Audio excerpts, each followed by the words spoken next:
देखिए holding company, हाँ total इसमें लगेगा अप्रोक्स 7 क्लास लगेगा अप्रोक्स।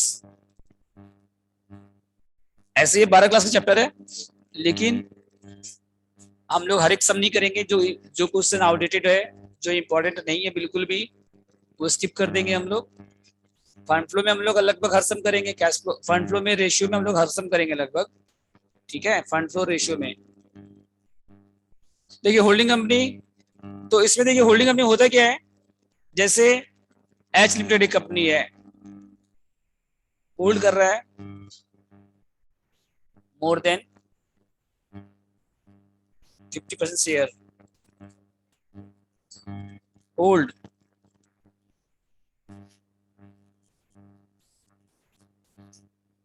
मोर देन कितना परसेंट बताइए? एक सेकंड, एक सेकंड रुकिए, पेन चेंज, एक सेकंड रुकिए, पेन चेंज कर दीजिए बाबा, थिकनेस कम कर दीजिए। मोर देन 50% शेयर, अगर किसी कंपनी के पास किसी और कंपनी का कितना परसेंट शेयर है मान लीजिए,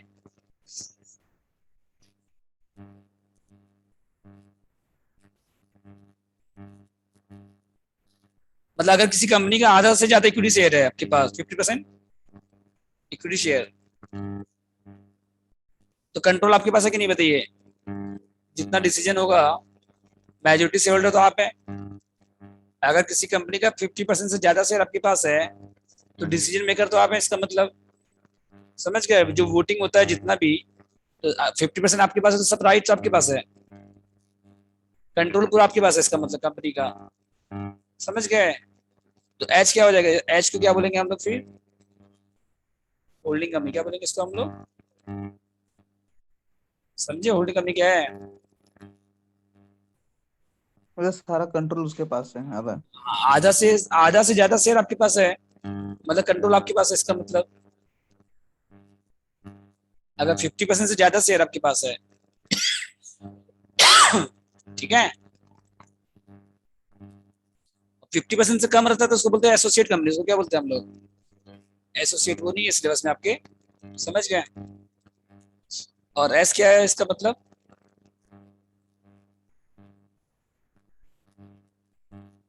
सब्सिडी कंपनी। तो हम होल्डिंग को एच लिखेंगे हमेशा, मतलब समझाने के लिए। जब हम समझाएंगे आपको, तो बार बार हम पूरा वर्ड नहीं लिखेंगे, समझ गए? होल्डिंग मतलब क्या हो गया, एच लिखेंगे हम, और सब्सिडी को क्या लिखेंगे हम? एस लिखेंगे। ठीक है यहाँ तक? ठीक है। तो अगर किसी कंपनी के पास 50% से ज्यादा शेयर है, तो कंट्रोल आपके पास है, तो आपको क्या करना पड़ेगा एक्स्ट्रा? मतलब आप जो अपना बैलेंस शीट बनाते हो तो बनाओगे ही, आप जो अपना बैलेंस शीट बनाते हो तो बनाओगे ही, और एक्स्ट्रा क्या बनाना पड़ेगा? और क्वेश्चन में क्या बोलेगा? प्रिपेयर कंसोलिडेटेड बैलेंस शीट,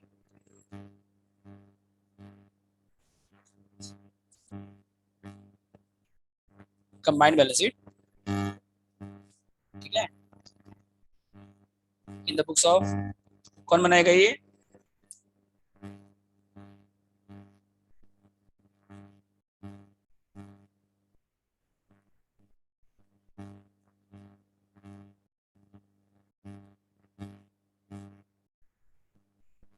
ठीक है, in the books of holding company. और ये कंबाइंड बैलेंस शीट हो गया, क्या हो गया बताइए आपका? As per accounting standard 21, S 21।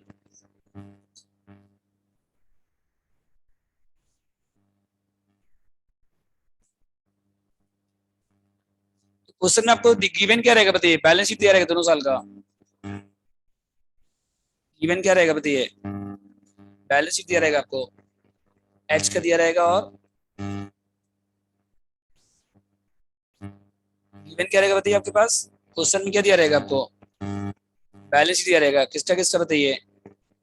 H limited का, holding company and S subsidiary company का। दोनों का बैलेंस शीट आपको क्वेश्चन में दिया रहेगा।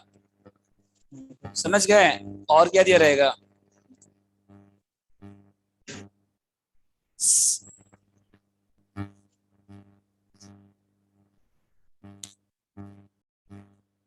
क्वेश्चन में दोनों का बैलेंस शीट आपको दिया रहेगा, एच और एस का। और क्या दिया रहेगा, कुछ एडजस्टमेंट दिया रहेगा। क्या दिया रहेगा, कुछ एडजस्टमेंट दिया रहेगा। तो आपको दोनों का बैलेंस शीट को कंबाइन करना है। दोनों का बैलेंस शीट को क्या करना है आपको, तो ऐसा, कंबाइन करना है। हाँ, तो जितना एसेट एसेट ऐड हो जाएगा, लायबिलिटी लायबिलिटी ऐड हो जाएगा, ठीक है। और जितना एसेट सब क्या हो जाएगा, आपस में ऐड हो जाएगा। जितना लायबिलिटी है सब आपस में क्या हो जाएगा, ऐड हो जाएगा। कौन सा कैसे ऐड होगा वो आपको पढ़ना है। एडजस्टमेंट कुछ रहेगा आपका, ठीक है। तो वो एडजस्टमेंट समझना है आपको बस। नहीं, इसमें बैलेंस शीट आता है बस। समझ गए, 2 साल का दोनों का बैलेंस शीट आपको दिया रहेगा। होल्डिंग का सब्सिडी का बैलेंस शीट दिया रहेगा आपको। और आपको बनाना क्या है, combined balance sheet, consolidated balance sheet. समझ गए, क्वेश्चन में आपको दोनों का बैलेंस शीट दिया रहेगा, कुछ एडजस्टमेंट दिया रहेगा। समझे। और सर क्वेश्चन तो एक बार दिखाइए ना। क्या देखना बोलो। सर आपके पूरा फॉर्मेट बनाएंगे क्या? पहले पूरा एडजस्टमेंट समझाएंगे, फॉर्मेट समझा, वर्किंग क्या क्या वर्किंग मोड है, कंसेप्ट नहीं समझाएंगे पूरा, तब ना समझ जाओगे। अच्छा अच्छा। आज तो पूरा टाइम कंसेप्ट में चला जाएगा, ठीक है। एडजस्टमेंट है, कंसेप्ट है, फॉर्मेट है, उसके बाद में समझ में आएंगे हम लोग, ठीक है।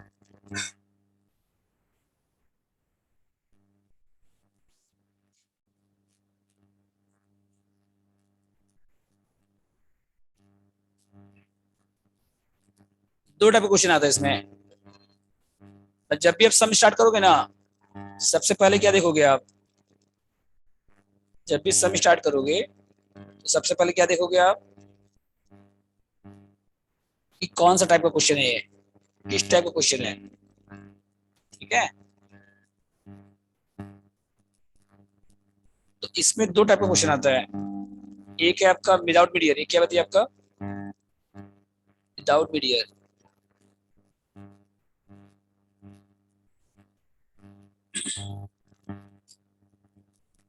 और एक क्या आता है देखिए,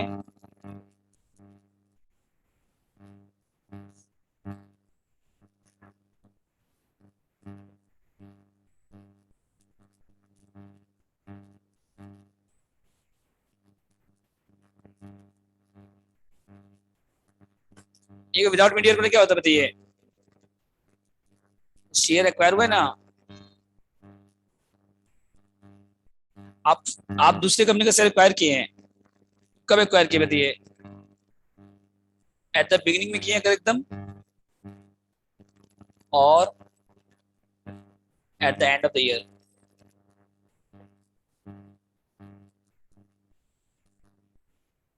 समझे।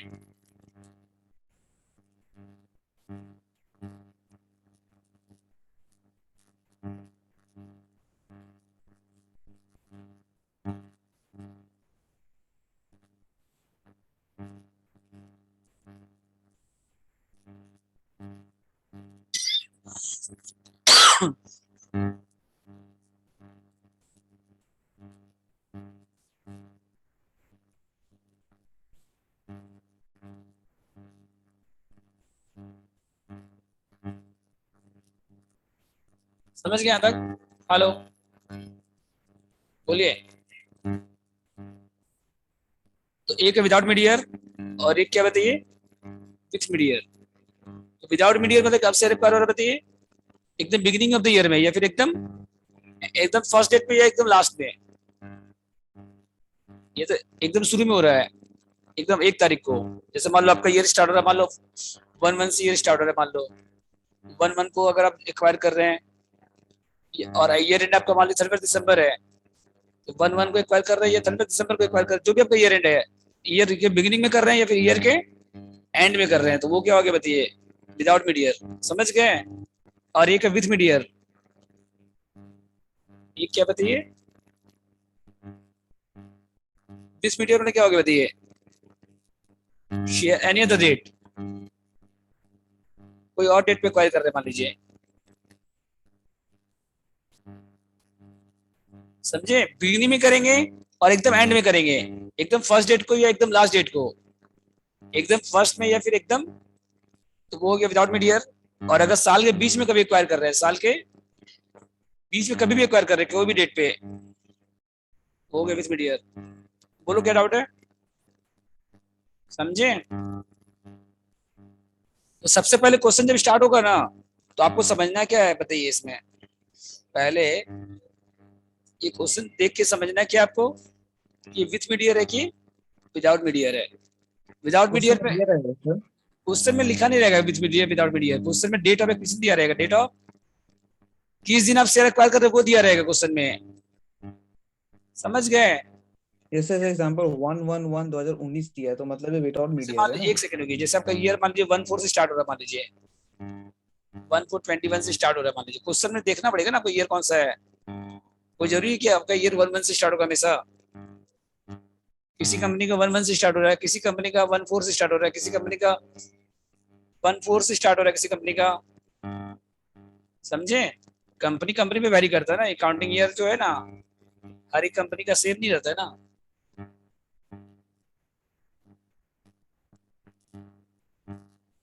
अब अगर मान लीजिए आप शेयर डेट ऑफ एक्विजिशन अगर ये दिया है, मान लीजिए डेट ऑफ एक्विजिशन, अगर क्वेश्चन में शेयर का भी क्वायर कर रहे हैं मान लीजिए आप, डेट ऑफ एक्विजिशन कब का दिया बताइए? 1/4 का दिया, कब का दिया हुआ है? 1/4 का। तो ये क्या हो जाएगा बताइए?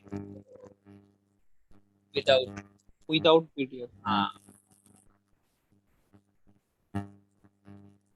और ऐसे एग्जाम में ये तो वन वन ये तो beginning end of the year कभी आता नहीं एग्जाम में। End of the year exam में कभी भी एकदम एंड ऑफ द ईयर या एकदम बिगिनिंग ऑफ द ईयर में विदाउट मीडियर हो गया, लेकिन एग्जाम में हमेशा क्या आता है? बिगिनिंग ऑफ द ईयर क्या आता है आपका। और अगर बीच में एक्वायर कर रहे हैं मान लो कभी 1/7 में एक्वायर कर रहे हैं मान लीजिए, तो ये क्या हो जाएगा बताइए फिर? मीडियर हो जाएगा।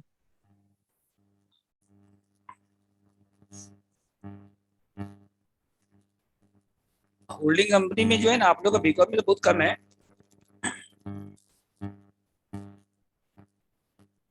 अब आप बहुत सारा क्वेश्चन ऐसा भी है जो आप लोग के सिलेबस में नहीं है। Multiple holding, chain holding, cross holding, समझ गए? तो ये सब सिलेबस में नहीं है आपके, समझ गए? मल्टीपल होल्डिंग मतलब जैसे अगर मान अलग अलग डेट, अलग अलग जैसे एक आप लोग को एग्जाम में क्या एक ही डेट दिया रहेगा बस, ये तो बिगनिंग दिया रहेगा या मिड दिया रहेगा। समझे? और अगर साल में 2-3 बार से रिक्वायर कर रहे हैं, समझ गए? तो उस टाइप का सब आप लोग के सिलेबस में नहीं है। क्रॉस होल्डिंग भी सिलेबस में नहीं है, मतलब होल्डिंग सब्सिडी में कर रहा है, सब्सिडी होल्डिंग में कर रहा है मान लो इन्वेस्ट, तो उस टाइप का सम आप लोग के एग्जाम में नहीं आएगा। समझ गए? दोस्तों सिलेबस में नहीं है, आप लोग का बहुत बेसिक सम है। ठीक है?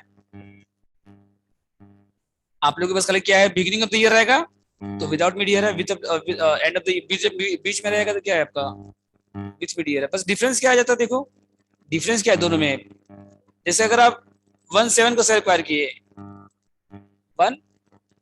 1 जुलाई को शेयर एक्वायर किया, आपका ईयर कब से स्टार्ट हुआ? 1/4 से स्टार्ट हुआ। तो आपका जिस दिन शेयर एक्वायर करते हैं, जिस दिन में क्या करते हैं शेयर एक्वायर करते हैं, उसको बोलते हैं प्री एक्विजिशन। उस दिन जो प्रॉफिट होता है ना आपके पास, आप कोई कंपनी का शेयर एक्वायर करोगे मान लीजिए, अब जिस दिन शेयर एक्वायर करोगे कंपनी का, उस दिन जो प्रॉफिट रहेगा वो आपके एक्वायर करने के पहले का प्रॉफिट है। बोलिए, अगर किसी कंपनी का आप 60% शेयर एक्वायर करते हो, तो कंपनी का जितना भी नेटवर्थ है उसमें 60% आपका हो गया कि नहीं हो गया? पहले का आप ऐसा तो नहीं कि आपको एक्वायर करने के बाद वाला नेटवर्थ हुआ, ऐसा तो नहीं हुआ। जो कंपनी का पहले से नेटवर्थ था उसका भी तो 60% आपका हो जाएगा।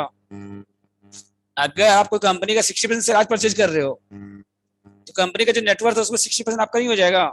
बोलिए, ऐसा तो नहीं है ना कि आपके एक्वायर करने के बाद का होगा सिर्फ, ऐसा नहीं होता। आज अगर किसी कंपनी का आप 60% शेयर एक्वायर करोगे, तो कंपनी का जितना भी शेयर कैपिटल है, रिजर्व है, प्रॉफिट है, सब पे 60% आपका राइट नहीं हो जाएगा? बोलिए, जितना भी शेयर है कंपनी का, नेटवर्थ जितना है कंपनी का, उसका 60% आपका हो जाएगा, और बाकी बचा 40% वो अदर का है। ठीक है?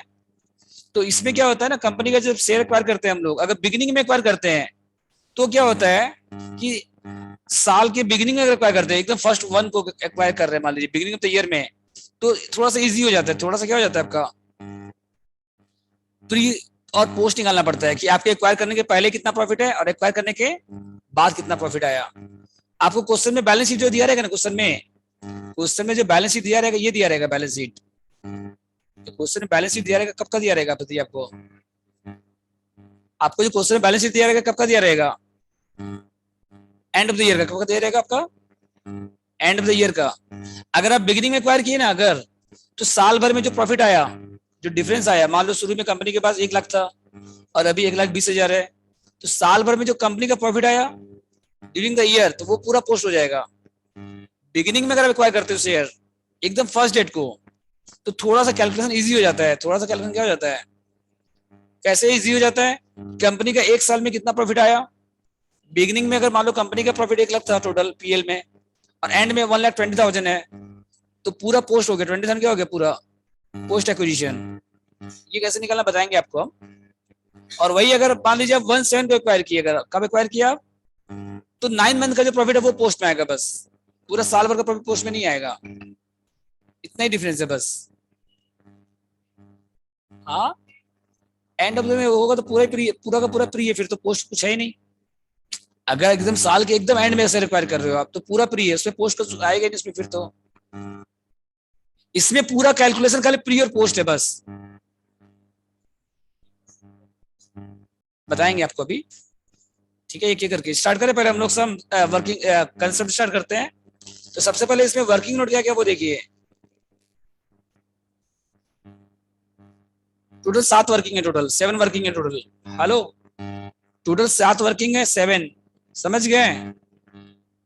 तो वर्किंग नोट 1 लिखिए। सबसे पहले क्या निकालिएगा, कोई भी सम हो, स्टार्ट कहां से करोगे आप, सबसे पहले क्वेश्चन देख लोगे, अच्छे से पढ़ लोगे, और देख लेना कि विदाउट मीडियर की विथ मीडियर है, पहले ये देख लेना अच्छे से। विदाउट मीडियर है क्या, विथ मीडियर है, ये आप अच्छे से पहले देख लीजिएगा।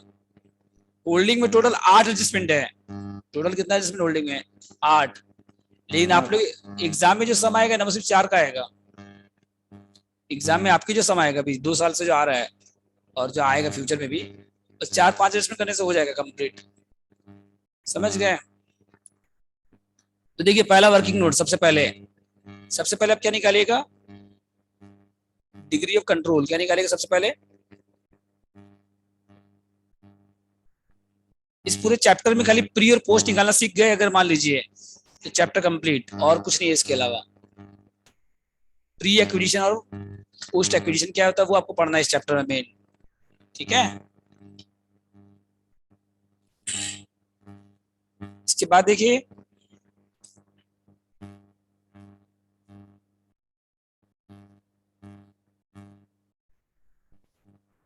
Degree control. तो डिग्री कंट्रोल कैसे निकालते हैं बताइए, इसको शॉर्ट में क्या बोलेंगे, शॉर्ट हम बार बार डिग्री कंट्रोल पूरा नहीं लिखेंगे, समझ गए। आप लोग एग्जाम में पूरा लिखिएगा आप, अभी हम बार बार आपको डीओसी लिखेंगे। क्या लिखेंगे हम, डीओसी। डीओसी मतलब क्या हो गया, number of equity share, number of equity share acquired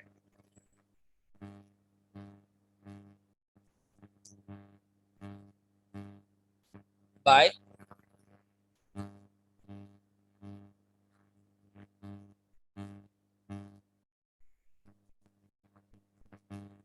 आप कितना शेयर एक्वायर किए हैं टोटल, आप कितना शेयर क्या किए हैं, होल्डिंग कंपनी कितना शेयर एक्वायर किया है, नंबर ऑफ शेयर कितना एक्वायर हुआ है, समझ गए। और डिवाइड बाय क्या हो जाएगा फिर, टोटल पेड अप शेयर।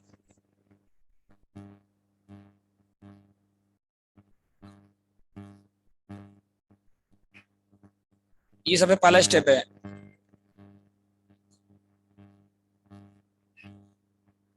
समझे।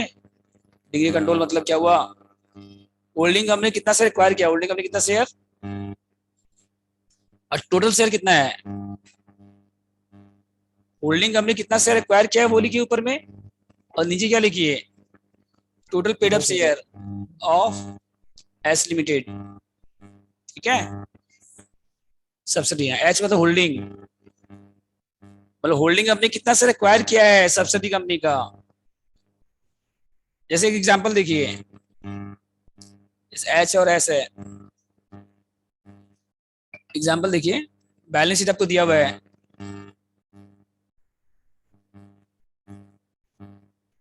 इक्विटी कैपिटल दिया हुआ 10 रुपीज का है मान लीजिए, यहाँ पे 5 लाख है, और यहाँ कितना मान लीजिए 3 लाख है। हाँ, हेलो, लाइबिलिटी में इक्विटी से कैपिटल कितना दिया हुआ है? 5 लाख दिया हुआ है। होल्डिंग कंपनी का कितना है? 5 लाख। सब्सिडी कंपनी का कितना है? 3 लाख। और एक शेयर कितना का? एक शेयर कितने का है? 10 का है। और सब्सिडी कंपनी का देखिए कितना शेयर है, टोटल 3 लाख टोटल है, और एक शेयर 10 रुपए का है, तो कितना शेयर हो गया इसका मतलब? बोलो। होल्डिंग को मत देखिए, सब्सिडी का नंबर ऑफ शेयर कितना है वो देखिए पहले आप। सब्सिडी कंपनी का नंबर ऑफ शेयर कितना है वो देखिए। टोटल कितना शेयर है? टोटल सब्सिडी कंपनी का बताइए। 3 लाख है, और एक शेयर 10 का। एक शेयर कितने का है? ये 30,000 दिया नहीं रहेगा आपको, निकाल लीजिएगा। ये कैसा है? 3 लाख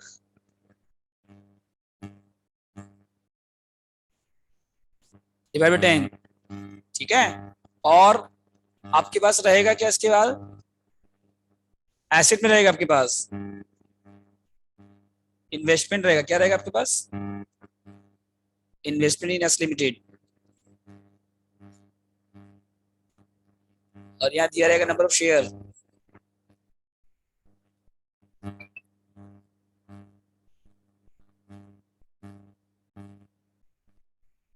समझ गए? अब बताइए डीओसी कितना होगा, आप लोग बताइए। बोलो डीओसी कितना आएगा?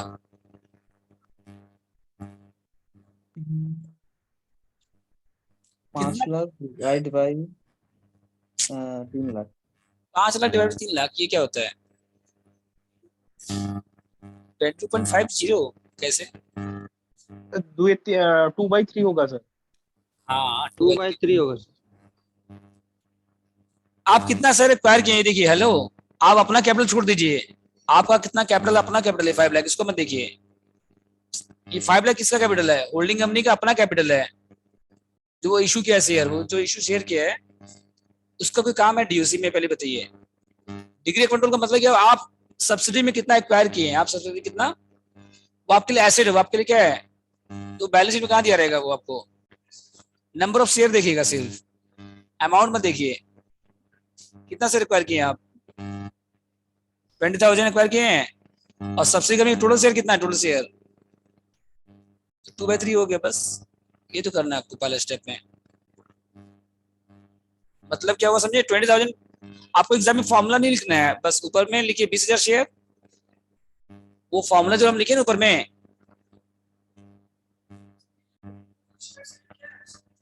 ये इन्वेस्टमेंट इन एस लिमिटेड लिखा नहीं है, इन्वेस्टमेंट इन एस लिमिटेड। आप सब्सिडी कंपनी में कितना शेयर परचेज किए हैं? आप सब्सिडी कंपनी का कितना शेयर? आपको बैलेंस शीट सबसे पहला स्टेप देखिए, टोटल 7 स्टेप है टोटल। वो 7 स्टेप समझना है आपको, और 4-5 एडजस्टमेंट समझना है बस। ये है होल्डिंग कंपनी। कोई टफ चैप्टर नहीं है, जो स्टूडेंट सोचते हैं टफ चैप्टर, ऐसा कुछ नहीं है, इजी चैप्टर है। मेरे स्टूडेंट हमेशा होल्डिंग कंपनी अटेम्प्ट करते थे। अभी जब नॉर्मल क्लासेस होता था तो उस समय तो चॉइस नहीं रहता था, उस समय होल्डिंग कंपनी क्या रहता था आपका? कंपल्सरी रहता था उस समय। पहले जो पैटर्न था ना, उसमें होल्डिंग कंपनी क्या आता था? कंपल्सरी आता था। रेशियो क्या आता था? कंपल्सरी आता था। फंड फ्लो कैश फ्लो में ऑप्शन आता था, समझे? और रेशियो में ऑप्शन आता था, लेकिन वही रेशियो का 2 सम आता था पहले जो पैटर्न था। तो उसमें होल्डिंग कंपनी क्या आता था आपका? कंपल्सरी आता था। तो हमेशा हम अच्छे होल्डिंग कंपनी जो कराते थे तो स्टूडेंट हमेशा बना के आते थे। समझ गए? सर ये प्रैक्टिकल में कितना मार्क्स के लिए करेगा? 20 मार्क्स, अभी 20 मार्क्स का आएगा, पहले 15 मार्क्स का था। सर नहीं, सब सब्जेक्ट सब चैप्टर मिला के, holding company, cash flow, fund flow, ratio. पूरा 80 मार्क्स चैप्टर है ना ये। एफआरएफएससी जो एग्जाम होगा आपका 80 मार्क्स एग्जाम सर होगा। नहीं, पूरा प्रैक्टिकल कितना मार्क्स और थ्योरी भी तो होगा ना? प्रैक्टिकल थ्योरी से ऑप्शन चला जाएगा। अभी तो पैटर्न चेंज हो गया ना, अभी जो थ्योरी है सब ऑप्शन निकल जाएगा, कुछ थ्योरी आपको अटेम्प्ट नहीं करना पड़ेगा। समझे? ऑफलाइन एग्जाम में भी वही पैटर्न आएगा? हाँ, अभी 2 साल से जो आ रहा है वही पैटर्न आएगा। अभी आप लोग का पहला बार अगर ऑफलाइन भी होगा, अगर मान लो एग्जाम, तो आप लोग को वैसा नहीं देगा कि टफ नहीं देगा पेपर, समझे? इन्वेस्टमेंट कितना शेयर किए हैं आप? सब्सिडी कंपनी में कितना शेयर इन्वेस्ट किए हैं? आप सब्सिडी कंपनी को कितना शेयर परचेज किए हो? लिखा नहीं इन्वेस्टमेंट एस लिमिटेड। और ये कहाँ दिया रहेगा आपको? एसेट में दिया रहेगा। कहाँ पे दिया रहेगा ये आपको? Asset side. और लाइबिलिटीज में दिया रहेगा कैपिटल 3 लाख है, डिवाइड बाय 10, 30,000। मतलब सब्सिडी का कैपिटल देखिएगा, सब्सिडी का नंबर ऑफ शेयर देखिएगा, टोटल कितना शेयर है, और होल्डिंग कितना एक्वायर किया वो देखिएगा। तो 20,000 डिवाइड बाय कितना होगा बताइए, डिवाइड करो कितना, डीओसी 2/3। नहीं, इसको डेसिमल में मत लाइए, 2/3 छोड़ दीजिए, 0.67 मत लिखिएगा, इसको 0.67 लिखेंगे ना अगर, तो हर जगह पे 2 रुपए का 5 मतलब 2/3 से मल्टीप्लाई करेंगे अगर आप, और 0.67 से करेंगे अगर आप, तो डिफरेंस आ जाएगा थोड़ा सा।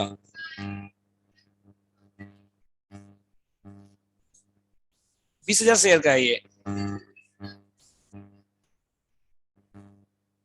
ज्यादा प्राइस पे परचेज किया हुआ शेयर, मार्केट प्राइस पे शेयर आपको जो मिलता है और जो बुक वैल्यू रहता है क्या सेम रहता है, 1-1 रुपए का शेयर 10-10 हजार में बिकता है।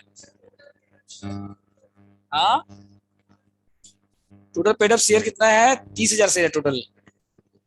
सब्सिडी कंपनी का टोटल शेयर कितना है, उसमें से आप कितना लिए हो, सब्सिडी कंपनी का टोटल शेयर 30,000 है ना, उसमें से आप कितना लिए हो बताइए। 20,000। इजी स्टेप है ये तो। और दूसरा क्या हो जाएगा बताइए, जो आपके पास शेयर है वो 2/3 हो गया, और जो नहीं है इसको क्या बोलते हैं हम लोग,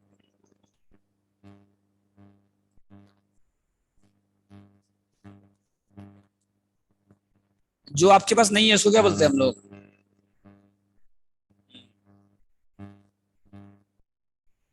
1/3। और डीओसी माइनस कर दीजिए, डीओसी क्या करिए, तो ये स्टेप क्या है ना, विदाउट मीडियर या विद मीडियर, उससे कोई इफेक्ट नहीं पड़ेगा इसके ऊपर, ठीक है। विदाउट मीडियर और विद मीडियर में इसका कोई इफेक्ट पड़ेगा, इस स्टेप का, और डीओसी पे विदाउट मीडियर या विद मीडियर उसका कोई इफेक्ट पड़ेगा बताओ, समझ गए, खाली एक ही जगह इफेक्ट पड़ेगा, प्री और पोस्ट निकालने में बस।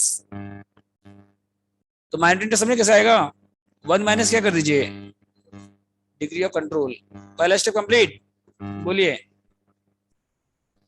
पहला स्टेप में कोई डाउट किसी को, 7 स्टेप है टोटल, पहला स्टेप हो गया, बोलो सेकंड स्टेप में आए। Hello sir. हाँ बोलो। सर आप तो बैलेंस शीट में इक्विटी कैपिटल का एक यूनिट का 5 लाख दिया है, उसका कोई यूज नहीं है क्या? बैलेंस शीट का जो 5 लाख है, होल्डिंग कंपनी का 5 लाख है ना, वो बैलेंस शीट में तो आएगा ही, जो कंबाइंड बैलेंस शीट बनाएंगे आप, तो होल्डिंग कंपनी का जो कैपिटल 5 लाख वहां पे तो रहेगा ही 5 लाख, वर्किंग में कोई काम नहीं आएगा। तो इन्वेस्टमेंट जो दिया होगा वही सिर्फ हम लेंगे ना DOC हेलो, वर्किंग नोट में होल्डिंग कंपनी का जो 5 लाख उसका कोई काम नहीं है। जब आप बैलेंस शीट बनाएंगे कंबाइंड बैलेंस शीट, तो वहां पे जो बैलेंस शीट में जो कैपिटल आएगा वो होल्डिंग कंपनी का 5 लाख रुपीज आएगा वहां पे, समझ गए। अभी हम लोग वर्किंग नोट कर रहे हैं पहले, तो होल्डिंग कंपनी का कितना 5 लाख है उससे कोई मतलब नहीं है अभी आपको, आप कितना शेयर एक्वायर किए, नंबर ऑफ शेयर से मतलब है बस, आप कितना शेयर एक्वायर कितना किए हैं, 20,000 शेयर, और टोटल शेयर कितना बताइए सब्सिडी कंपनी का। और हमेशा आंसर जो आएगा ना देखिएगा 50 से ज्यादा होगा, 50% से क्या आएगा हमेशा, कभी भी 50 से कम नहीं आएगा, कभी भी 50 से कम, 50 से ज्यादा होगा, 100 से कम आएगा, कभी भी उल्टा मत कर दीजिएगा। अगर आप उल्टा कर दिए तो आंसर भी रॉन्ग हो जाएगा आपका, मतलब आपका जो डीओसी आएगा ना हमेशा 50 से ज्यादा आएगा, मतलब 50% से हाफ से ज्यादा आएगा हमेशा, और 100% से क्या आएगा हमेशा आपका कम आएगा, कभी भी 100 से ज्यादा तो हो नहीं सकता है, और कभी 50 से कम नहीं हो सकता है। होल्डिंग कंपनी का सम अगर है तो 50 से कम नहीं होगा और 100 से ज्यादा नहीं होगा। डीओसी समझ में आया, बोले पहला स्टेप, हेलो इसमें इतना दिक्कत हो गया क्या, पहला स्टेप में कोई भी क्वेश्चन का निकाल सकते हैं आप डीओसी, एक क्वेश्चन आप लोग अभी ऑरली कर लीजिएगा, आप लोग एक क्वेश्चन बता रहे हैं, खाली डीओसी निकालिए बस, ऑरली निकाल लीजिए।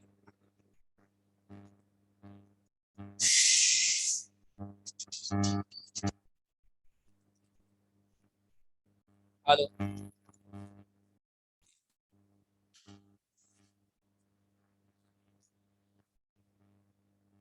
देखिए आज से स्टार्ट हो रहा है, पहला चैप्टर है ये स्टडी मटेरियल का, समझे, आज से एफआर से स्टार्ट हुआ है आप लोग का।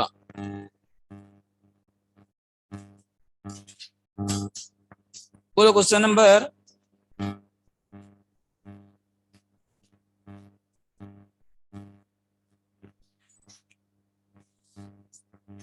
तू का बताइए डीओसी खाली, टू का डीओसी बताइए, कुछ नहीं करना आपको, ओरली हो जाएगा। 2 नंबर सम का डीओसी बताओ कैसे आएगा। कॉपी में लिखने की जरूरत नहीं है, ऐसे ही बताइए, ओरली बता दीजिए। या 10 रुपीज का है, एक शेयर कितने का है? एक शेयर 100 का है, एक शेयर कितने का है?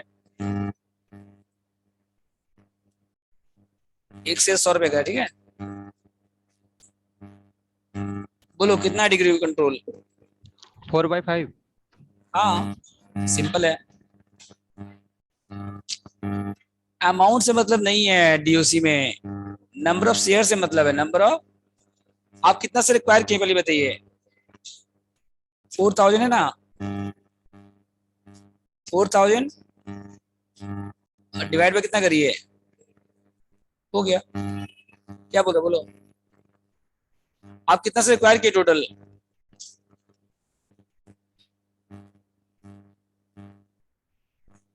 यहाँ पे देखिए 4 आंसर दिया ना, यहाँ पे, यहाँ कितना दिया बताइए।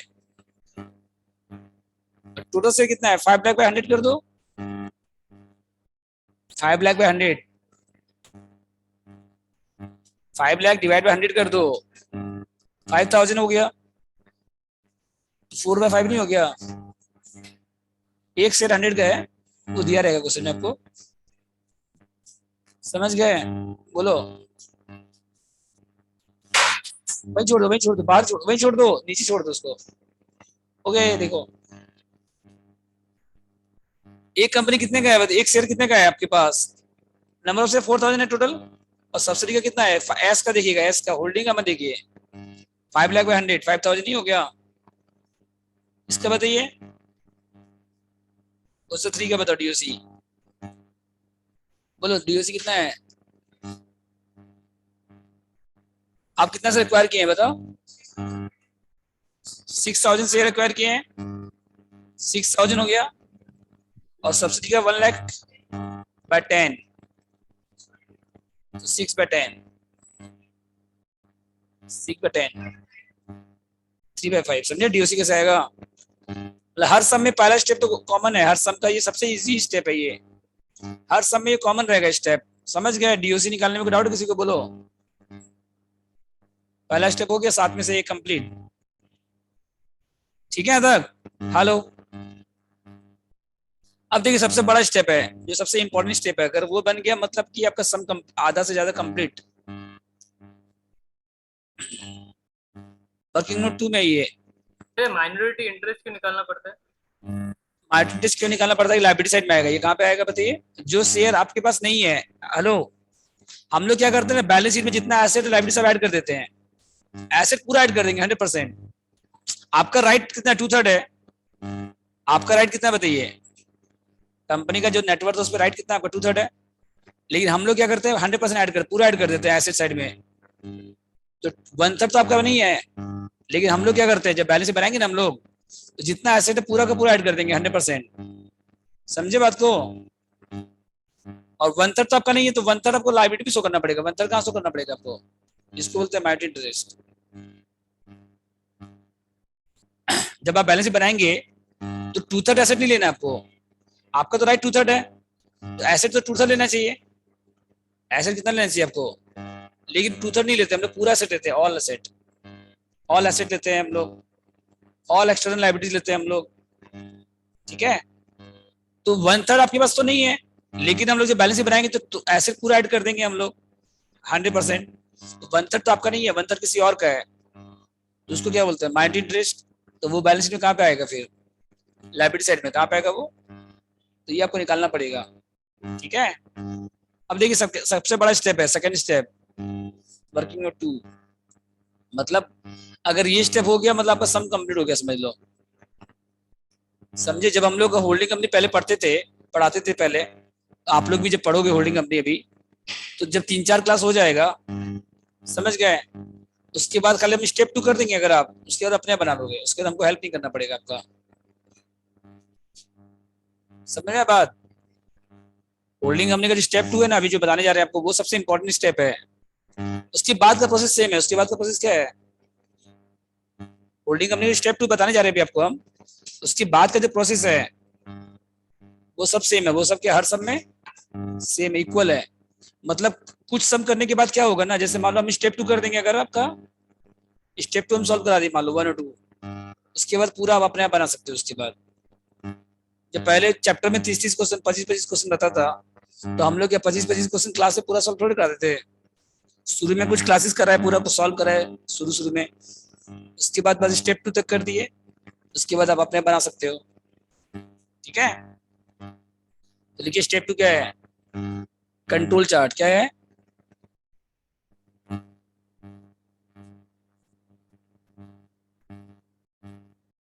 Control chart. ये बहुत इंपॉर्टेंट स्टेप है। एक कॉलम बनिए पर्टिकुलर्स का,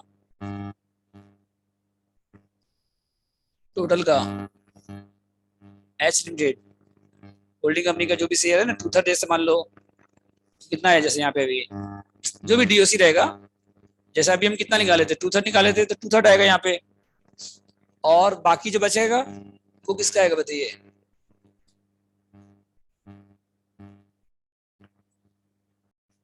ठीक है, अच्छा कंपनी का जो नेटवर्थ है उसमें क्या क्या आता है बताइए। कंपनी का जो शेयर होल्डर फंड है, equity share holder fund, company का कौन सा बताइए, कंपनी का जो इक्विटी शेयर होल्डर फंड है, इक्विटी शेयर होल्डर फंड क्या है, इक्विटी शेयर है और क्या रिजर्व सरप्लस है। तो अगर आप 2/3 एक्वायर करेंगे तो जो कंपनी का इक्विटी शेयर होल्डर फंड है उसका 2/3 आपका हो जाएगा। प्रेफरेंस शेयर का तो 2/3 नहीं होगा। अगर आप इक्विटी शेयर एक्वायर करेंगे तो प्रेफरेंस शेयर पे आपको राइट मिलेगा, आपको इक्विटी शेयर का राइट मिलेगा। समझ गए, आपको राइट किसका मिलेगा, अगर आप शेयर एक्वायर करेंगे, इक्विटी शेयर एक्वायर कर रहे हैं तो इक्विटी शेयर का राइट मिलेगा ना आपको, प्रेफरेंस शेयर का तो राइट नहीं मिलेगा आपको। तो इक्विटी शेयर होल्डर फंड में क्या क्या आता है, इक्विटी शेयर कैपिटल आता है और क्या आता है, रिजर्व एंड सरप्लस, ये 2 आइटम आता है इसमें। तो उसमें से 2/3 आपका हो जाएगा, उसमें से 2/3 क्या हो जाएगा, इक्विटी शेयर होल्डर का हो जाएगा, और 1/3 किसका हो जाएगा, अदर शेयर होल्डर का। उसको हम लोग क्या बोलते हैं, माइनॉरिटी इंटरेस्ट, क्या बोलते हैं उसको हम लोग। तो इसमें देखिए क्या क्या आएगा। अच्छा एक चीज ध्यान रखिएगा, कभी भी होल्डिंग को डिस्ट्रीब्यूट नहीं करना है, होल्डिंग कंपनी का बैलेंस शीट को देखना नहीं है आपको। होल्डिंग कंपनी का जो कैपिटल है, रिजर्व, उसको डिस्ट्रीब्यूट करना है पहले बताइए। आपको सब्सिडी में आप जो शेयर एक्वायर किए किसमें एक्वायर किए हैं, सब्सिडी में। तो सब्सिडी कंपनी का जो रिजर्व है सरप्लस है, जो इक्विटी से कैपिटल है, उसमें डिस्ट्रीब्यूट करना है आपको। कभी भी किसी भी क्वेश्चन में एक भी समय ऐसा नहीं है कि होल्डिंग कंपनी का कंट्रोल चार्ट में डिस्ट्रीब्यूशन होगा। होल्डिंग कंपनी का बैलेंस शीट का एक भी आइटम यहाँ पे नहीं आएगा, ये चीज माइंड में सेट कर लीजिए पहले ही। होल्डिंग कंपनी का कभी भी शेयर कैपिटल या रिजर्व सरप्लस यहाँ डिस्ट्रीब्यूशन नहीं होगा। अच्छा होल्डिंग कंपनी का शेयर का है वो क्या माइनॉरिटी को मिलेगा, पहले बताओ। होल्डिंग कंपनी का जो शेयर कैपिटल है, रिजर्व सरप्लस है बैलेंस शीट में, होल्डिंग कंपनी का जो बैलेंस शीट में शेयर कैपिटल रिजर्व सरप्लस है, उससे माइनॉरिटी को शेयर मिलेगा उसमें से, नहीं मिलेगा सर। तो फिर उसको कभी भी डिस्ट्रीब्यूशन में मत लीजिएगा, उसको कभी भी डिस्ट्रीब्यूशन में मत। डिस्ट्रीब्यूशन आपको जो लेना है किसका लेना है, शेयर सब्सिडी कंपनी का किसका लेना है आपको। तो क्या क्या आएगा देखो इसमें, एक आएगा आपका इक्विटी से कैपिटल, क्या आएगा बताइए, इसका इक्विटी से कैपिटल एस का, हम बार बार नहीं लिख रहे, अभी हम लिख दे रहे हैं फर्स्ट क्वेश्चन में, और इक्विटी से कैपिटल लिखेंगे मतलब एस का ही है वो। टोटल में जितना आएगा, होल्डिंग में कितना आएगा, और जैसे अभी जो एग्जांपल लिए थे हम, अभी जो एग्जांपल लिए थे उसमें कितना लिए थे बताइए यहाँ पे, अभी जो एग्जांपल लिए थे हम उसमें कितना था कैपिटल सब्सिडी कंपनी का, बताओ 3 लाख था, 3 लाख सर। तो उसका 2/3 कितना हो गया, 2 लाख किसका हो गया 2 लाख होल्डिंग होल्डिंग का, कंपनी अब 1 लाख किसका हो गया, एमआई। समझ गए ऐसा, बोलो। अभी जो एग्जांपल लिए थे हम, इसमें सब्सिडी का कितना कैपिटल था बताओ, 3 लाख था, तो उसमें से 2/3 किसका है, होल्डिंग का हो गया 2/3, 2 लाख। अब 1 लाख किसका हो गया, सब्सिडी का हो गया। क्या दिक्कत, 1 लाख किसका हो गया, माइनॉरिटी का हो गया, 1 लाख किसका हो गया, बोले यहाँ तक डाउट है किसी को, मोबाइल रखिए आप, हेलो समझ गए यहाँ तक। उसके बाद और क्या क्या आता है, रिजर्व सरप्लस आता है। तो रिजर्व सरप्लस में 2 मेजर आइटम है बस इस चैप्टर में, इस चैप्टर में रिजर्व सरप्लस में 2 ही आइटम रहता है, और उससे ज्यादा नहीं रहता है। एक जनरल रिजर्व, एक क्या रहता है आपके पास, जीआर, जनरल रिजर्व। अरे जनरल रिजर्व में भी तो 2/3 होल्डिंग का है और 1/3 किसका है, लेकिन इसमें दो पार्ट करना है आपको, एक प्री एक्विजिशन और एक क्या होता है, पोस्ट एक्विजिशन। ये आपको कैसे निकालना बताएंगे आपको।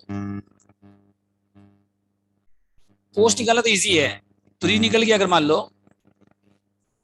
तो क्लोजिंग माइनस क्या कर दीजिए, पोस्ट नहीं आ जाएगा। जैसे मान लो जब आप सेल पे किए थे उसमें 1 लाख था मान लो, और एंड में 120 है, एंड में कितना मान लो, जो सब्सिडी कंपनी का आपको क्वेश्चन दिया रहेगा, जैसे मान लो यहाँ पे 1 लाख है और यहाँ पे कितना मान लीजिए, तो प्री कितना हो गया बताइए। आप जिस दिन शेयर एक्वायर के 1 लाख था, आप जिस दिन शेयर एक्वायर किए थे उस दिन 1 लाख था, और एंड में 120 है, एंड में कितना है, तो प्री मतलब ये हो गया आपका डेट ऑफ एक्विजिशन। जीआर आपको दिया रहेगा क्वेश्चन में, और ये क्या बताइए आपका डेट ऑफ एक्विजिशन है, और ये क्या बताइए आपका ईयर एंड है। तो जिस दिन आप शेयर एक्वायर कर रहे हैं, जिस दिन आप शेयर एक्वायर कर रहे हैं उस दिन जीआर में 1 लाख था, तो वो क्या हो गया प्री एक्विजिशन। और अभी कितना है एंड ऑफ द ईयर में कितना है, तो डिफरेंस कितना आ गया बताइए, वो पोस्ट हो गया। वो क्या हो गया बताइए आपका, मतलब प्री क्या हो गया बताइए 1 लाख हो गया, अब पोस्ट क्या हो गया बताइए। प्री का मतलब क्या होता है, on the date of acquisition, on the date of,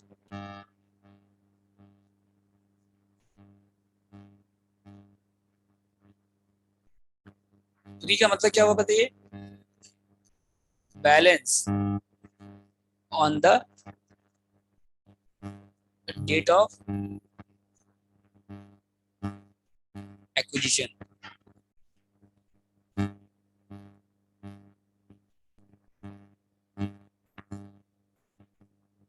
format में भी जगह छोड़ दीजिएगा, फॉर्मेट भी बाकी है, थोड़ा सा और बाकी है।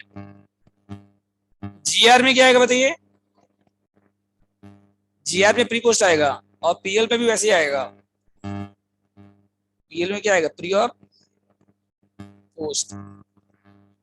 और जो लास्ट में ऐड करिएगा ना, ऐड खाली किसको करिएगा, ऐड, ऐड खाली किसको करिएगा, माइनॉरिटी को करिएगा बस। ऐड खाली किसको करिएगा, होल्डिंग का कॉलम ऐड मत करिएगा, कोई काम नहीं है इसका। टोटल होल्डिंग का जो कॉलम है ना उसको ऐड मत करिएगा, उसका कोई काम। और सब्सिडी का जो टोटल है उसको भी ऐड मत करिएगा, इसका टोटल कॉलम को भी ऐड मत करिएगा। ऐड खाली किसको करिएगा, माइनॉरिटी को। किसको ऐड करिएगा, माइनॉरिटी को। और माइनॉरिटी में प्री पोस्ट का इफेक्ट नहीं पड़ रहा है, माइनॉरिटी को प्री पोस्ट से मतलब नहीं है। माइनॉरिटी का मतलब क्या हुआ, जिस दिन आप ईयर एंड आपका है, जो आपको बैलेंस शीट ईयर एंड का दिया हुआ है, उसमें से 1/3 किसका है, माइनॉरिटी का है। तो जो भी शेयर कैपिटल है, जो भी शेयर कैपिटल है, जो भी रिजर्व है, उसमें 1/3 माइनॉरिटी का है, उसमें 1/3 किसका है। तो उसमें कितना प्री है, उसमें कितना पोस्ट है, उसका माइनॉरिटी को इफेक्ट पड़ेगा, बताओ। अगर आप माइनॉरिटी इंटरेस्ट का कॉलम नहीं भी बनाए, मान लो जितना शेयर कैपिटल है सब्सिडी कंपनी का और जितना रिजर्व है सब्सिडी कंपनी का, उसको ऐड करके 1/3 मल्टीप्लाई कर दो तो आ जाएगा माइनॉरिटी, ऐसे भी आ जाएगा डायरेक्ट, बिना कॉलम बनाए भी आ जाएगा। माइनॉरिटी निकालना एकदम सिंपल है, जितना इक्विटी से कैपिटल है सब्सिडी कंपनी का, होल्डिंग को तो छोड़ ही दीजिए आप, होल्डिंग का बैलेंस शीट को देखना नहीं है आपको, होल्डिंग का बैलेंस शीट को नहीं देखना है अभी आपको, ठीक है। सब्सिडी कंपनी का जो इक्विटी से कैपिटल है और जो जीआर है सब्सिडी कंपनी का और जो पीएल है सब्सिडी कंपनी का, उस तीनों को ऐड करके डिवाइड बाय 1/3 कर दो तो माइनॉरिटी बिना कॉलम बनाए भी आ जाएगा। माइनॉरिटी को प्री पोस्ट मतलब नहीं है। क्लोजिंग जिस दिन आपका ईयर एंड है, बैलेंस शीट आपको कब का दिया रहेगा, ईयर एंड का दिया रहेगा, उस दिन जितना नेटवर्थ है, शेयर होल्डर फंड है, equity share holder fund, preference नहीं, इक्विटी से कैपिटल, पीएल, जीआर, तीनों ऐड करके अगर 1/3 कर दो तो माइनॉरिटी ऐसे ही आ जाएगा आपका, समझे।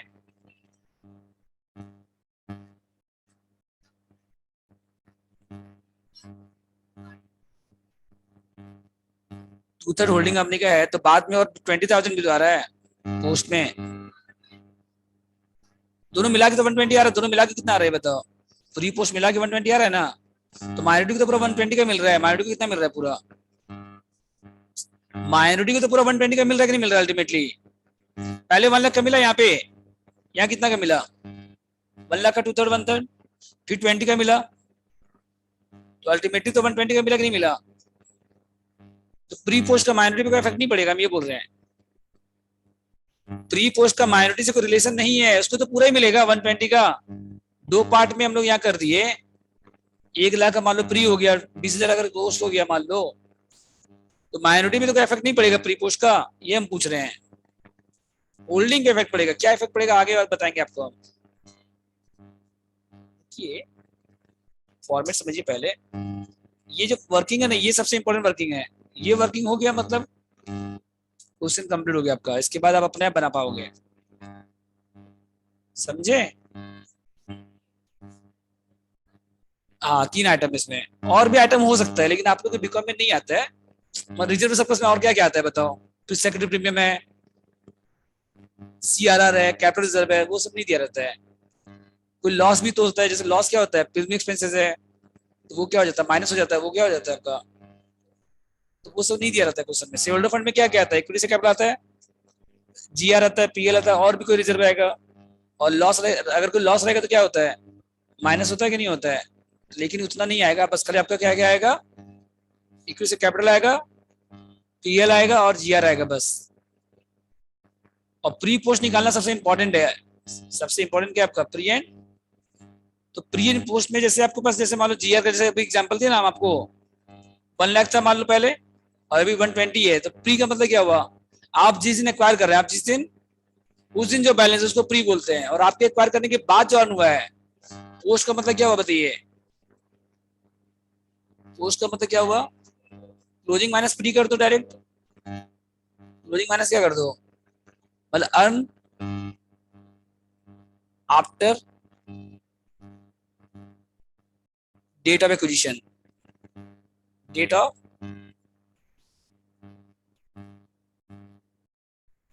आपके एक्वायर करने के बाद जो अर्न हुआ है उसको बोलते हैं पोस्ट, ठीक है? एकदम सिंपल है प्री पोस्ट निकालना। जैसे यहाँ पे देखो क्वेश्चन में आपको दिया रहेगा, जैसे जीआर में यहाँ कितना दिया, देखो क्वेश्चन नंबर कौन सा है, एक ऐसे देखिए बस, ऐसे देख लीजिए बस, क्वेश्चन में सॉल्व नहीं करना आपको अभी। जीआर का ओपनिंग बैलेंस नीचे दिया रहेगा, ओपनिंग बैलेंस कहाँ दिया रहेगा आपको, हेलो? बैलेंस शीट में तो क्लोजिंग बैलेंस रहेगा, बैलेंस में क्या रहेगा आपका, बैलेंस शीट में क्या रहेगा आपका, क्लोजिंग बैलेंस। और ओपनिंग बैलेंस कहाँ दिया रहेगा आपको, नीचे दिया रहेगा। जैसे एक सम है, जैसे 3 नंबर, जीआर में ओपनिंग बैलेंस कितना, वाई का आपको नीचे जो दिया रहेगा ना, वो किसका दिया रहेगा, सब्सिडी का दिया रहेगा। किसका दिया रहेगा, ओपनिंग बैलेंस कभी भी होल्डिंग कंपनी का नहीं देगा, ओपनिंग बैलेंस किसका दिया रहेगा आपको। तो जीआर में कितना बैलेंस है देखो यहाँ पे 18, ये हो गया ओपनिंग बैलेंस, ये क्या हो गया आपका। और जीआर में क्लोजिंग बैलेंस सब्सिडी का देखिएगा, आपको होल्डिंग का नहीं देखना है आपको। जीआर में सब्सिडी का कितना है, अब बताओ 30,000 टोटल है, क्लोजिंग बैलेंस कितना है 30,000 है, और ओपनिंग बैलेंस कितना है 18 है, तो प्री कितना हो गया 18, मतलब जिस दिन एक्वायर किया उस दिन 18 था, और पोस्ट कितना हो गया 12। बस आप एक्वायर कितना किए यहाँ पे, क्लोजिंग माइनस ओपनिंग पोस्ट के लिए, क्या बैलेंस शीट में ओपनिंग क्यों दिया रहेगा, तो क्लोजिंग बैलेंस शीट है ना आपका। बैलेंस शीट में कौन सा बैलेंस दिया रहेगा आपको, क्लोजिंग बैलेंस शीट दिया हुआ है। ओपनिंग बैलेंस आपको कहाँ दिया रहेगा, अलग से नीचे दिया रहेगा। तो जीआर में जैसे ओपनिंग बैलेंस कितना है, जैसे इस क्वेश्चन में 18 है, तो ये प्री हो गया, ये क्या हो गया बताइए आपका प्री। और क्लोजिंग बैलेंस कितना है जीआर में, तो डिफरेंस कितना हो गया, तो पोस्ट हो गया बस। पीएल का बताओ, पीएल में ओपनिंग बैलेंस कितना देखो यहाँ पे, पीएल में ओपनिंग कितना है, ये प्री हो गया, ओपनिंग वाला क्या हो गया आपका प्री हो गया 22। अब पीएल में क्लोजिंग बैलेंस कितना है 50,000, तो डिफरेंस कितना हो गया, पोस्ट हो गया वो। मतलब आप जब एक्वायर किए उसमें 22 था, और आपके एक्वायर करने के बाद जो आया 28, वो क्या हो गया, पोस्ट हो गया। अगर तुम माइनॉरिटी इंटरेस्ट देखोगे तो देखना आंसर कितना आएगा, 1 लाख है यहाँ पे, और 30 और 50, 180 का कितना आ जाएगा 3/5, 2/5। माइनॉरिटी इंटरेस्ट आप कैलकुलेटर में कर सकते हो, देखो 1 लाख है और 30 है और 50 है, टोटल कितना हो गया 180 नहीं हो गया टोटल, इसमें से 2/5, इसमें से कितना कर दो कितना आंसर आया देखो, आया ना 72,000, देखो है ना आंसर 72,000 देखो। तो माइनॉरिटी तो आप ऐसे निकाल सकते हो, कैलकुलेटर से निकाल सकते हो। तो क्या क्या ऐड किए सर? क्या क्या आएगा शेयर होल्डर फंड में? इक्विटी से कैपिटल कितना है सब्सिडी कंपनी का? 1 लाख है। जीआर कितना है? 30,000, पीएल कितना है? 50,000, तीनों मिला के कितना हो गया? 180 नहीं हो गया टोटल? हाँ। उसमें से 3/5 आपका है, बचा कितना 2/5, तो 180 के 2/5 कर दो।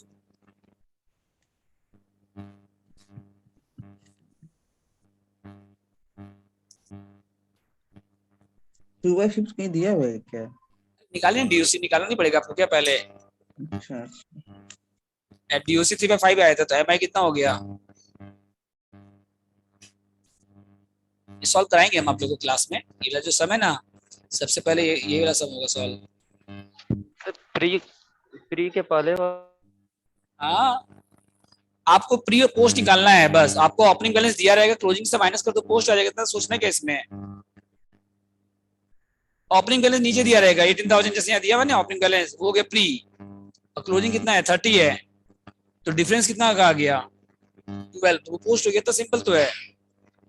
आप जब एक्वायर कर रहे हैं उस दिन का बैलेंस प्री हो गया, और आपके एक्वायर करने के बाद जो बैलेंस इंक्रीज हो रहा है, जो बैलेंस इंक्रीज या डिक्रीज जो भी हो रहा है, डिक्रीज भी हो सकता है कभी, वो पोस्ट हो गया। बस इतना सिंपल स्टेप है ये तो, समझ गए? जैसे यहाँ पे कितना है ओपनिंग बैलेंस, पीएल में कितना है देखो, ओपनिंग बैलेंस 22 है, और यहाँ कितना है, तो 22 प्री हो गया। ओपनिंग बैलेंस तो दिक्कत ही नहीं है, वो तो आपको डायरेक्ट दिया रहेगा। एक खाली पोस्ट निकालने के लिए एक लाइन करना है आपको, क्लोजिंग में प्री माइनस कर दो बस।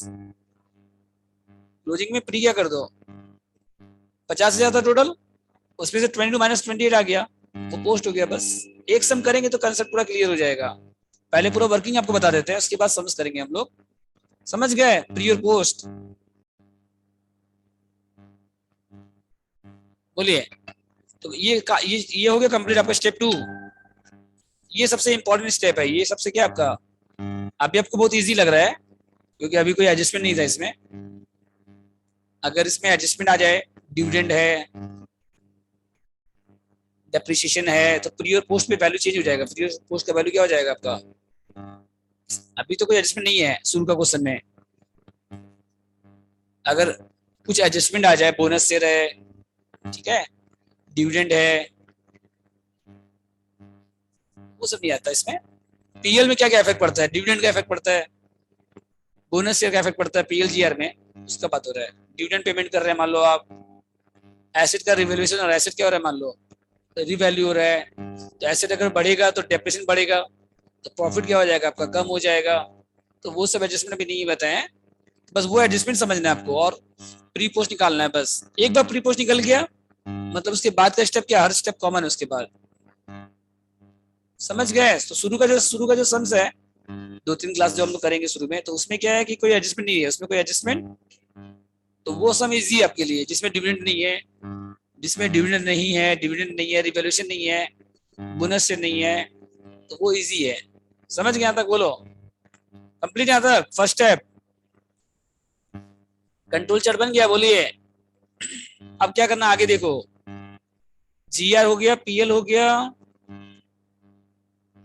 और इक्विटी से हो गया, माइनॉरिटी हो गया। अच्छा आप बताइए इसमें से कौन कौन सा स्टेप 3 में देखिए, स्टेप 3 में क्या करना है आपको, वर्किंग नोट 3 में ये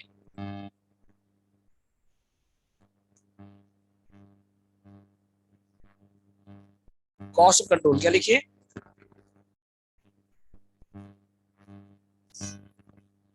कॉस्ट ऑफ कंट्रोल। तो पहले आप कितना में शेयर एक्वायर किए वो बताइए पहले। आप किस प्राइस पे शेयर एक्वायर किए हैं?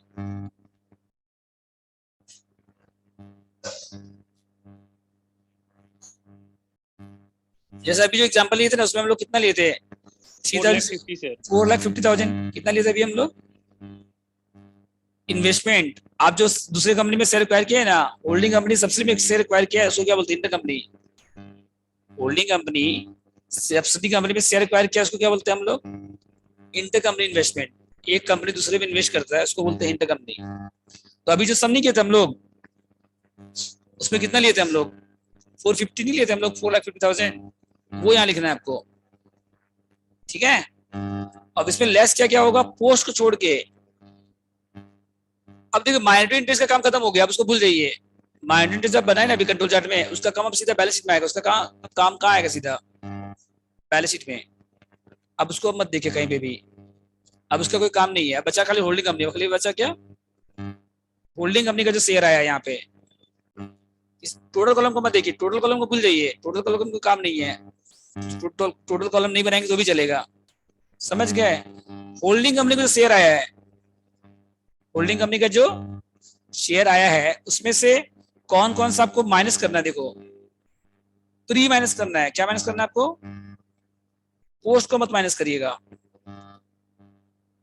आप लोग कभी पढ़े होंगे, फंड फ्लो में भी पढ़े थे कि जो प्री होता है ना, वो हम लोग इन्वेस्टमेंट से माइनस करते हैं। प्री कहां से माइनस करते हैं, याद है, फंड फ्लो में सम था, pre acquisition dividend, pre acquisition dividend receive, तो उसको कहां से माइनस किए थे आप, कॉस्ट ऑफ इन्वेस्टमेंट से। कहां से माइनस किए थे आप जिस दिन शेयर एक्वायर कर रहे हैं, आप जिस दिन शेयर एक्वायर कर रहे हैं, तो उस दिन जो नेटवर्थ आपको मिल रहा है उसको माइनस करना है।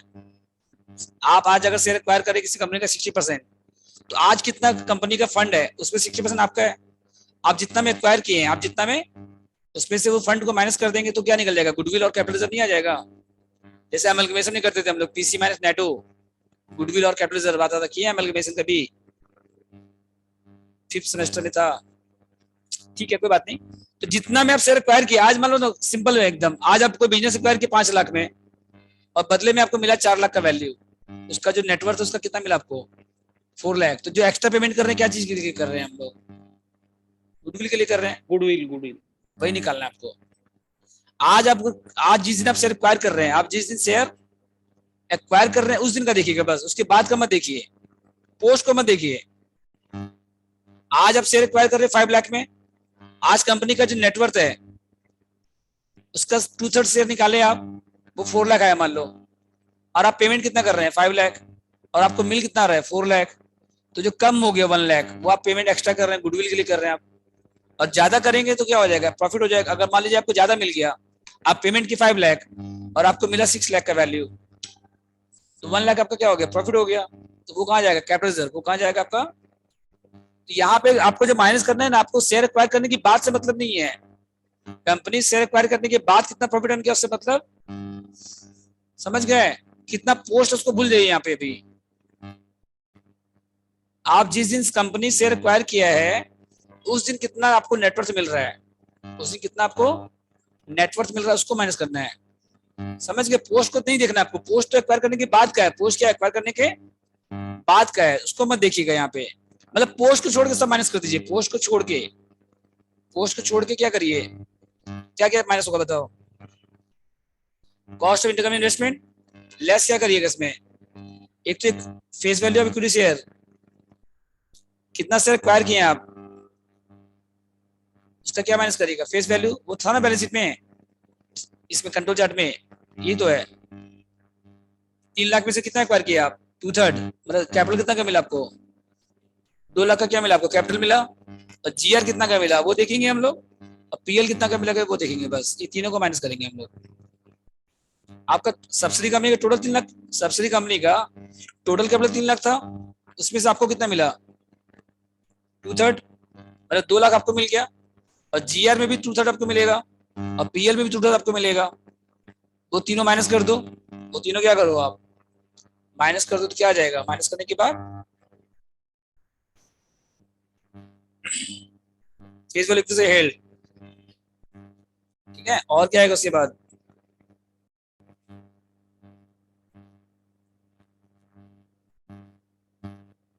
शेयर इन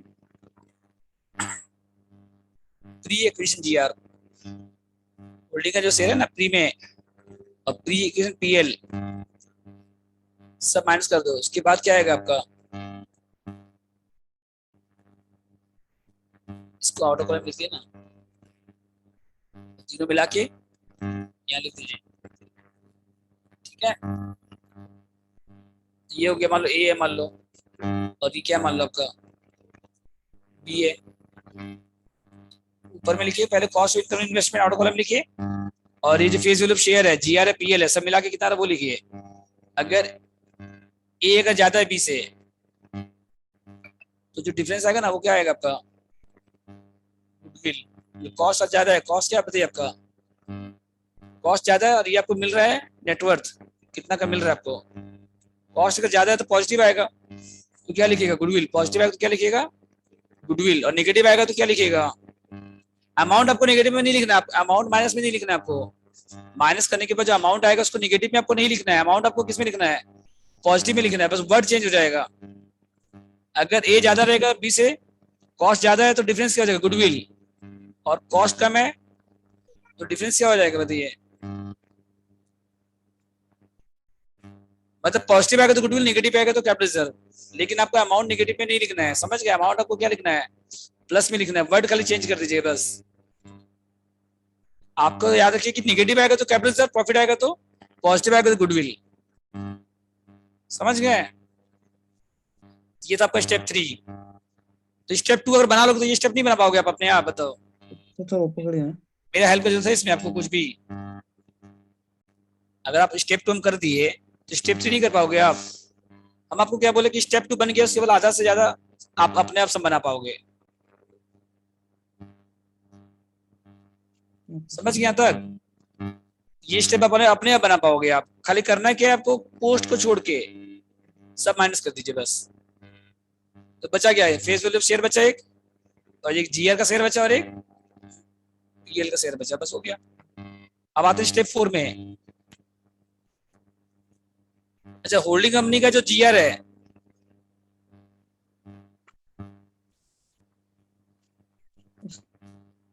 वर्किंग नोट 4 ना सर। हाँ। अच्छा, होल्डिंग कंपनी का जो जीआर है, अपना जो जीआर है होल्डिंग कंपनी का,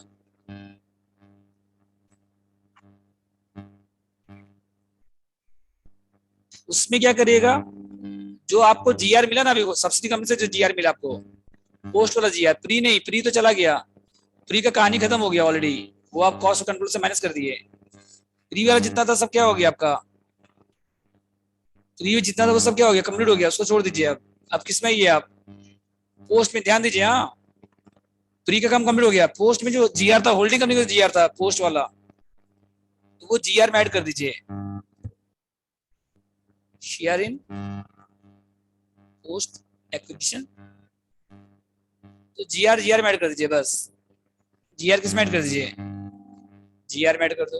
प्लस सब्सिडी कंपनी से जीआर मिल रहा है और होल्डिंग कंपनी का जो अपना जीआर था, दोनों ऐड करके बैलेंस भी शो करना है आपको। समझे। अरे होल्डिंग कंपनी का जो जीआर था मान लो अपना बैलेंस शीट में, वो तो होल्डिंग कंपनी का ही पूरा। और सब्सिडी कंपनी से कितना मिला भी आपको, यहाँ पे जो मिला नहीं सब्सिडी कंपनी से, ये जो है, ये जो है ना जीआर, जैसे बैलेंस शीट में जो जीआर दिया हुआ था प्री वाला, कहाँ चला गया, छोड़ दीजिए। ये जो अमाउंट है ये क्या हो जाएगा, ऐड कर दीजिए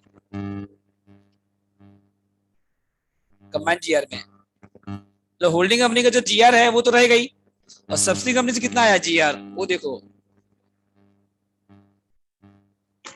सब्सिडी कंपनी से जितना जीआर आया वो जीआर में ऐड कर दो। अब पीएल कितना आया सब्सिडी कंपनी से, पीएल में कितना आया, इस साल कितना आया पीएल में पोस्ट, इसको कहाँ ऐड कर देना फिर। हाँ, जीआर में ऐड हो जाएगा, पीएल भी इसमें क्या सोचना है, जीआर को जीआर में ऐड करना है, पीएल को पीएल में ऐड करना है, इसमें सोचना क्या ये बताओ। कुछ नया तो नहीं बोल रहे हम, जीआर को जीआर के साथ ऐड कर दो, पीएल को पीएल के साथ ऐड कर दो बस। हाँ,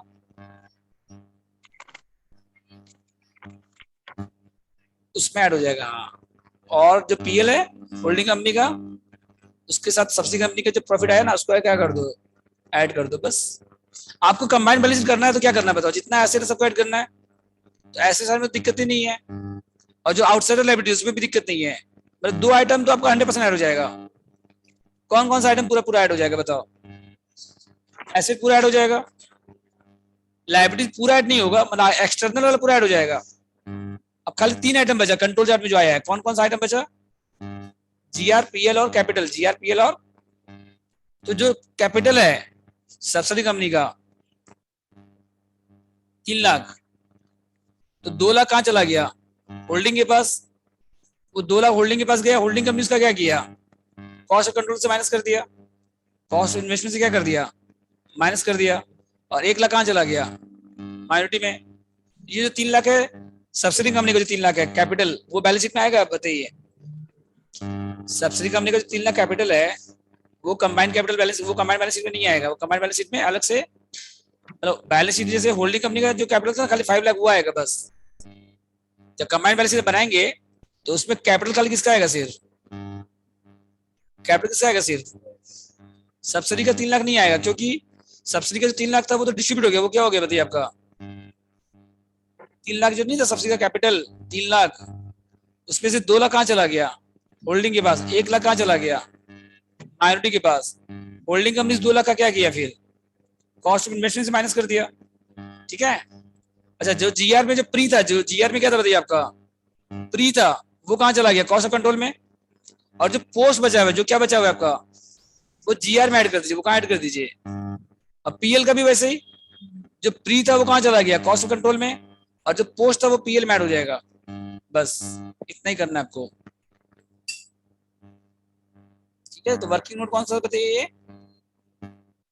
4 हो गया। कंसेप्ट जीआर, और क्या नेक्स्ट? Concept PL, consolidated. इसमें क्या क्या आएगा बताइए आप? बोलो। पीएल ऑफ होल्डिंग कंपनी किसका आएगा बताइए?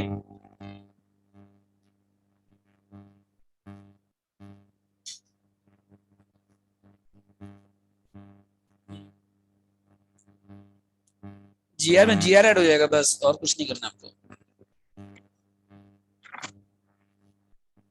सर थोड़े रुके, ये वाला पार्ट लिखना है। लिखिए लिखिए। सर थोड़ा ऊपर कीजिए।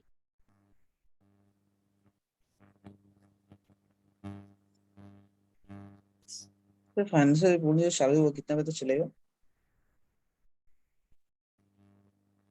क्या बोल रहे हो? फाइनेंशियल रिपोर्टिंग जो चालू होगा कब तक चलेगा? फाइनेंशियल रिपोर्टिंग की एफएम हाँ, एफएम 3 o'clock, कितना बजे तक चलेगा एफएम? 3 बजे तक।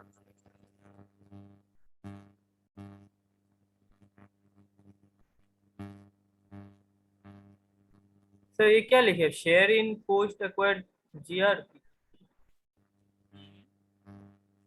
हाँ सर। क्या?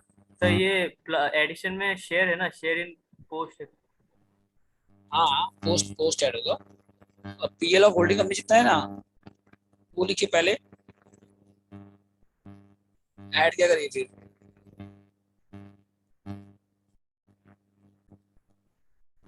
Post PL, post to post add कर दीजिए। हो गया। ठीक है। स्टेप 5 हो गया। बोलिए।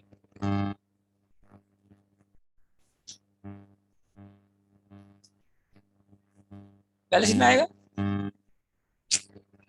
बैलेंस शीट में पीएल आएगा, जीआर जीआर आएगा। बैलेंस शीट में क्या आएगा? पीएल आएगा, जीआर आएगा, बस। और क्या? अभी तक स्टेप तक 5 तक हो गया बस। और 2 वर्किंग है, वो सब बाद में करेंगे हम लोग। समझ गए? अब क्वेश्चन नंबर 1 आप बना सकते हो घर में, हम आपको हिंट दे देते हैं, आप बना के आइएगा। अभी आप खाली एक ही सम सॉल्व कर सकते हैं बस, 1 नंबर। समझ गए? घर में ट्राई करके आइएगा।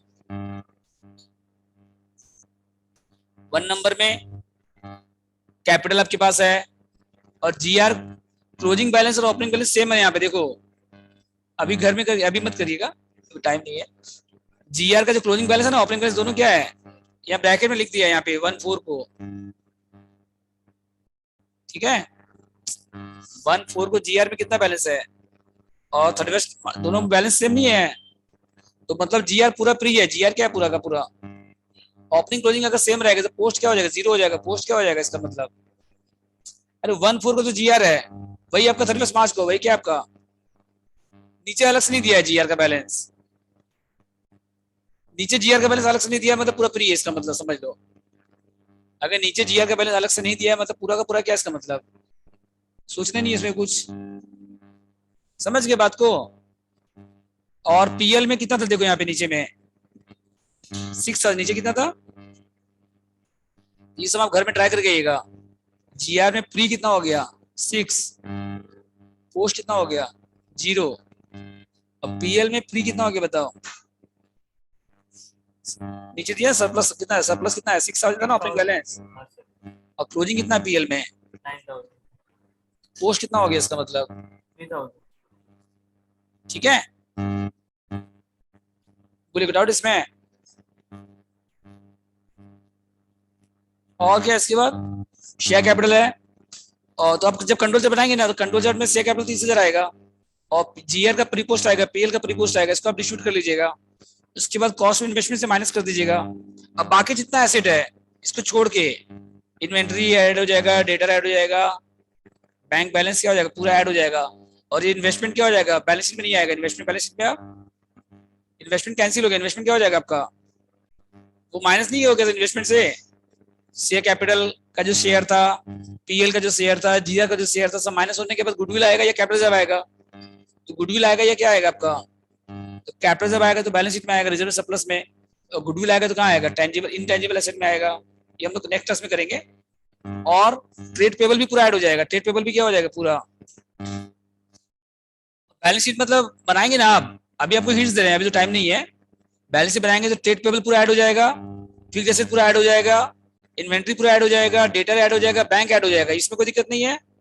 और इन्वेस्टमेंट कैंसिल हो जाएगा, इन्वेस्टमेंट क्या हो जाएगा आपका, वो बैलेंस शीट में नहीं आएगा, उसके बदले में कैपिटल रिजर्व आएगा, क्योंकि उसमें से माइनस हो गया था, उसमें से क्या हो गया था, और वो कहाँ आएगा कैपिटल रिजर्व में आएगा। और इक्विटी से कैपिटल 120 आएगा, इक्विटी से कितना आएगा, ये 30 ऐड नहीं होगा उसमें, वो 30 डिस्ट्रीब्यूट हो गया, 30 क्या हो गया आपका, और जीआर कितना आएगा, ये तो रहेगा ही, प्लस अगर कुछ कंबाइंड, अगर कुछ पोस्ट है तो ऐड हो जाएगा इसमें, जीआर होल्डिंग कंपनी का जो 20 है वो तो रहेगा ही, अब पोस्ट जीआर कुछ है इस क्वेश्चन में नहीं है, तो बस 25 आएगा सिर्फ।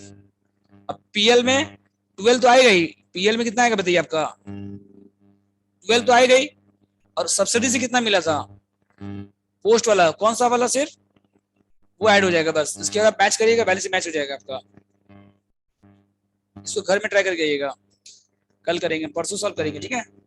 सर पीएल का जो आप निकाले पीओ पोस्ट से वो कैसे आएगा बता देंगे? पीएल में क्लोजिंग बैलेंस कितना है देखो यहाँ पे, 9000। और ओपनिंग बैलेंस कितना है, 12000।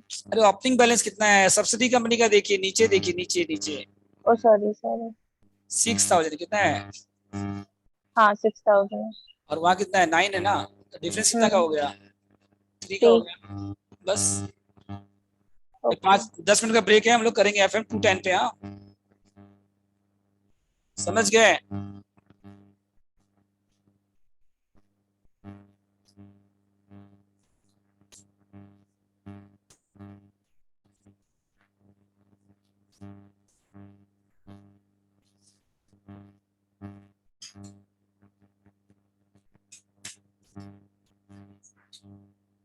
परसों सेम टाइम वेडनेसडे, फ्राइडे को, फ्राइडे मंडे वेडनेसडे, फैसला का अभी जो चैप्टर है अभी है, लेकिन अभी वो है आपका क्या नाम है, रनिंग चैप्टर है, कैपिटल बजटिंग लास्ट चैप्टर चल रहा है, ये खत्म होने के बाद ज्वाइन करिएगा, ठीक है।